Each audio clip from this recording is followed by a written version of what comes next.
Weary of fighting, a husband wanders a blighted landscape with his wife at his side. They had been taken prisoner and forced to battle the flowers again, and again, and again. After endless days of blood and pain, the pair began to harbor doubts about their mission. Now they continue a new journey with slow, heavy steps. One day, they come across another group of deserting soldiers. They inform the couple they are headed for a land called Paradise. They claim Paradise is a place where flowers never take root. A place where people will never treat them like criminals, beasts, or worse.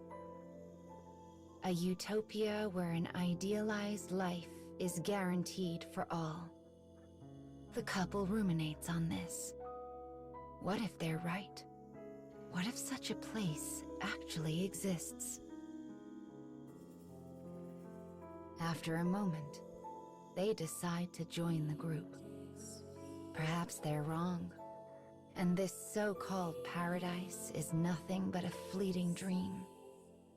Even if it is, it would still be better than all of this aimless wandering. The couple clutches their weapons tight and set off with their newfound allies. This time, their steps are not plodding, but joyous. For they are the first steps on a road to newfound peace.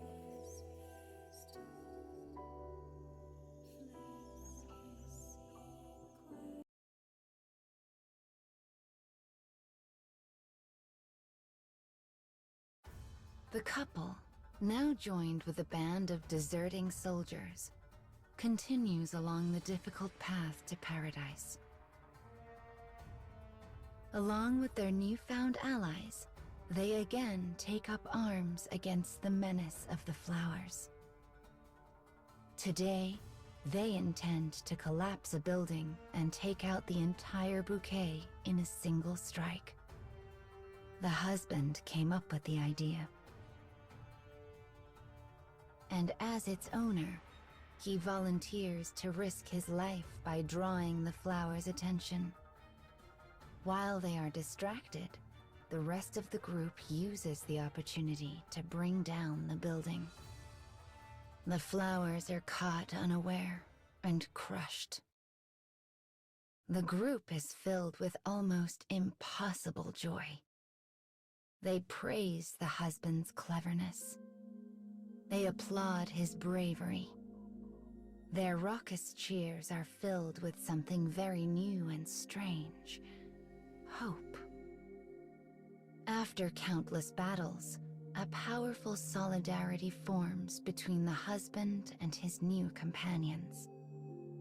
The idea of reaching paradise actually seems possible when he is with them. But his wife has been injured in a recent fight, and he is forced to support her as they walk. Neither of them know when the flowers will next appear, and this concerns them greatly. "If only we knew," says the husband. "If only we could finally put an end to these days of fear." But even without that knowledge, he continues to press on in the hopes he might finally know a peaceful, happy life with the woman he loves.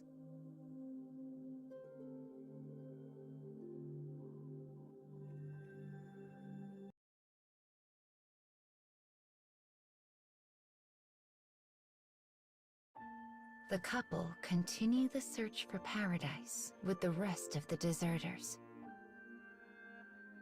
One day, they come across a shelter that fits the description. With wary smiles, they approach the shelter doors.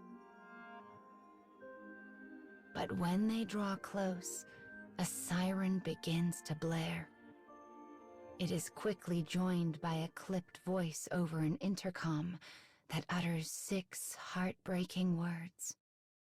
This shelter can accept only 2. Time passes. This agonizing moment lasts for what seems an eternity. Finally, a member of the group snaps and plunges his dagger into the heart of a companion. He begins to babble and scream as blood spurts across his face. Me, I am chosen. I will be first to enter paradise. At his words, the group turns on each other, and a merciless slaughter begins. Voices filled with bloodlust. Voices filled with pain. The alarm continues to rage, adding its throaty roar to the symphony of anguish and despair. The husband and wife take weapons in hand and assume battle positions. It is all so they might live together. It is all so they might survive.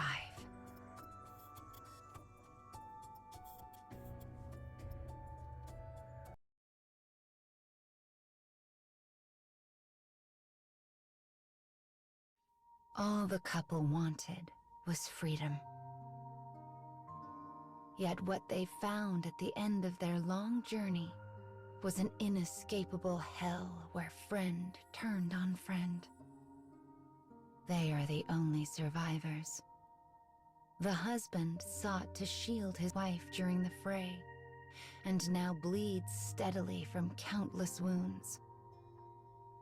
His wife helps him to his feet, and together they limp toward the sealed shelter doors, only to hear the same terrible words.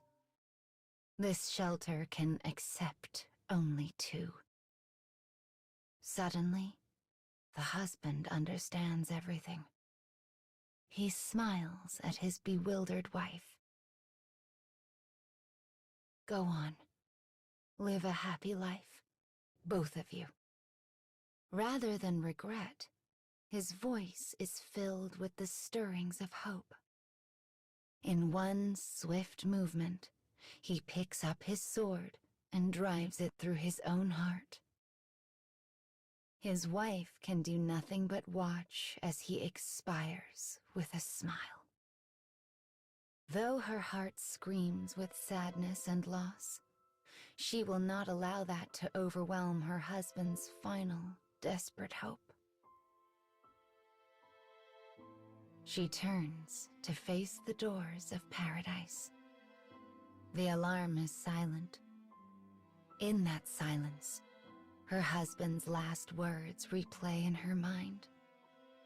They will not permit her to give in. Slowly, so slowly, the door opens. She steps inside. Without thinking, she tenderly runs one hand over her stomach. It was all so they might live in peace. All for the life inside her, the one she and her husband would have done absolutely anything to protect. And now they will continue on together.